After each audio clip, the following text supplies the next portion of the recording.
Assalamualaikum warahmatullahi wabarakatuh.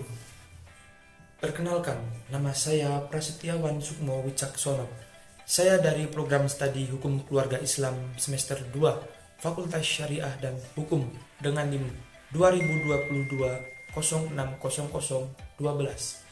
Pada kesempatan kali ini, saya akan mengupas tuntas mengenai kasus jual beli organ manusia yang melibatkan antara Indonesia dan Kamboja.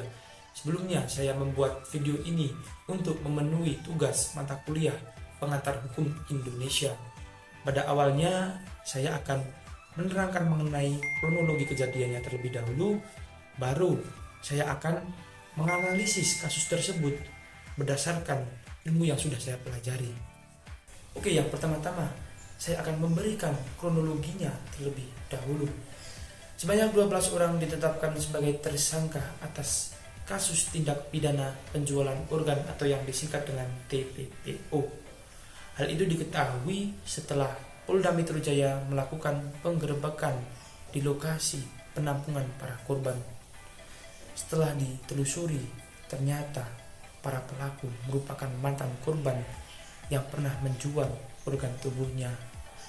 Mereka lalu beralih menjadi pelaku TPPO atau tindak pidana penjualan organ. Dari 12 pelaku, 9 dari 10 diantaranya merupakan mantan pendonor. Ungkap di Reskrimum Polda Metro Jaya, Kombes Hengki Haryadi pada wartawan. Hengki menuturkan, sindikat TPPO melibatkan jaringan internasional antara Indonesia dan Kamboja. Salah seorang pelakunya bernama Hanum. Ia bertugas untuk menyalurkan transaksi antara Indonesia dan Kamboja. Setelah diselidiki, ternyata kasus ini memakan korban sebanyak 122 orang.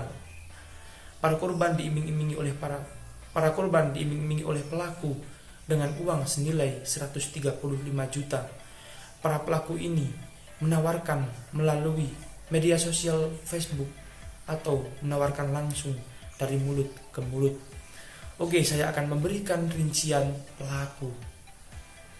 Yang pertama, 9 orang merupakan sindikat dalam negeri. Mereka bertugas untuk mencari, mengumpulkan, mengurus berkas, dan mengurus keberangkatan para korban menuju Kamboja. Lalu, satu sindikat berasal dari Kamboja. Ia bertugas untuk menghubungkan antara korban dan rumah sakit di mana tempat transplantasi ginjal itu dilakukan. Yang satu merupakan petugas imigrasi dan yang terakhir merupakan oknum polisi yang bertugas terhadap penyidikan. Ia menghalangi polisi lain untuk melakukan penyidikan pada para pelaku. Ia pun menyuruh para pelaku untuk membuang HP bekas transaksinya dan melakukan perpindahan tempat supaya posisinya tidak terlacak oleh polisi. Nah, itu tadi adalah kronologi singkat mengenai kasus yang terjadi. Selanjutnya saya akan memberikan analisa mengenai kasus tersebut berdasarkan ilmu pengantar hukum Indonesia yang pernah saya pelajari. Oke, saya akan memberikan analisis yang pertama. Kasus tersebut tentu saja telah melanggar hak asasi manusia karena hal itu berdampak buruk terhadap kesehatan para korbannya. Seperti yang kita ketahui bahwa kerja ginjal adalah menyaring darah, sehingga ketika seseorang hanya memiliki satu ginjal, otomatis ginjal tersebut akan bekerja secara ekstra. Dari kejadian tersebut dapat timbul bermacam-macam resiko penyakit. Salah satu diantaranya adalah tekanan darah tinggi.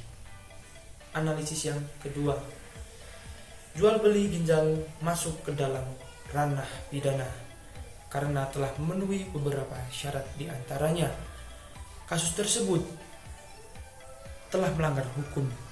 Yang kedua, kasus tersebut dapat dijatuhi pidana sesuai dengan undang-undang yang berlaku. Analisis yang ketiga, bahwa kasus jual beli ginjal ini tergolong dalam pidana pokok, sehingga para pelaku dapat dijatuhi hukuman penjara dan hukuman denda. Analisis yang kelima, Indonesia menganut asas teritorial, di mana asas ini menjelaskan berlakunya undang-undang hukum pidana dari suatu negara didasarkan atas wilayah atau teritorial di mana perbuatan itu dilakukan. Hal itu sesuai dengan pasal 3 KUHP yang berbunyi, ketentuan pidana dalam perundang-undangan Indonesia berlaku bagi setiap orang yang di luar Indonesia melakukan tindakan pidana dalam kendaraan air atau pesawat udara Indonesia. Dari analisis tersebut dapat kita simpulkan bahwasanya pelaku yang berasal dari Kamboja dapat dikenai hukuman sesuai dengan peraturan undang-undang yang berlaku di Indonesia. Menginjak analisis yang keenam atau yang terakhir adalah pelaku perdagangan organ tubuh manusia dapat dikenai pidana maksimal 15 tahun penjara dan denda maksimal 1,5 miliar. Hal itu sesuai dengan pasal 250 ayat 2 Undang-Undang Sistem Kesehatan. Hukuman itu dapat bertambah berat apabila ada unsur penganiayaan, kekerasan, atau korban yang meninggal dunia. Sekian berita dan analisis yang dapat saya sampaikan. Saya memohon kepada ibu dosen ataupun seseorang yang lebih pakar terhadap hukum, apabila dari saya pribadi terdapat kesalahan, mohon dikoreksi. Sekian dari saya.